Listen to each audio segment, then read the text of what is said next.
तो देशाच्या हिताचा नाही. जिथे हित नाही तिथं बदल पाहिजे. बदल पाहिजे असेल तर लोकसभेची निवडणूक आणि वाचनावर वचन दाबलं. आता यावेळीची खून ही वेगळी आहे. घड्याळाची खून ही तुम्हाला पाहत होती. आता गंमत झाली. पक्ष, घड्याळ, झेंडा सगळ्याची चुरली झाली. सगळं म्हणजे बाकी किरकोळ काही गोष्टी नाही, होलसेल चुरली झाली आणि सगळ्याच्या सगळी चुरली गेली. आता सगळ्या देशाला माहिती आहे राष्ट्रवादी काँग्रेस पक्ष कुणी स्थापन केला? आपण लोकांनी केला.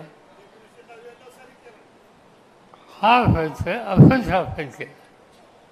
जे घेऊन गेले त्यांनी मागच्या निवडणुकीमध्ये मतं मागितली ती कुणाच्या नावाने मागितली? राष्ट्रवादीच्या नावाने, नेत्याच्या नावाने. झेंडा कोणता होता? तोच घड्याळाचा होता. आणि त्यामुळे हे सगळं घेऊन मंडळी गेली. त्यामुळं काही लोक नावलेच झाले. मी म्हणलं नावलेच व्हायचं नाही. गेले, आपण उभे करू, नवीन तयार करू. हा अधिकार लोकांनी आणि बाबासाहेब आंबेडकरांनी आपल्याला दिला आहे. नवीन पक्ष काढू. अहो काही नसताना काढलं आहे तर पक्ष नुसता काढला नाही, राज्य हातामध्ये घेतलं.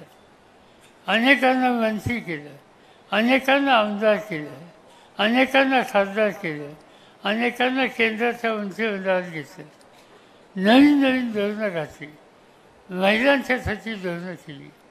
कधीही या देशामध्ये महिलांना वाफाच्या फाफतीमध्ये कायद्याने अधिकार नव्हता, तो दिला. महिलांना अनेक गोष्टी संधी दिली. आणि त्याचं कारण घर सुधारलं पाहिजे, त्यासाठी सत्ता वापरली. आणि हा निर्णय घेणारा जो पक्ष होता तो पक्ष सुरू गेला. तर नवीन उभा करणं ठीक आहे.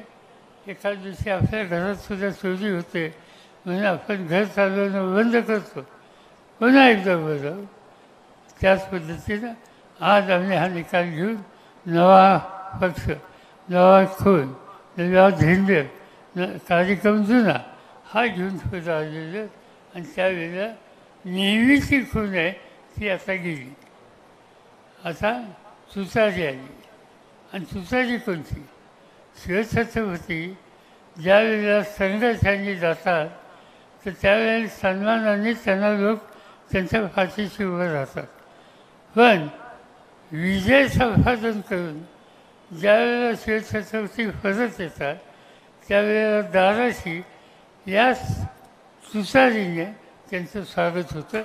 आज महाराष्ट्राचं झालेल्या बदलातून महाराष्ट्राच्या सामान्य माणसाच्या जीवनाचं परिवर्तन त्याची तुतारी ही वाजवायची.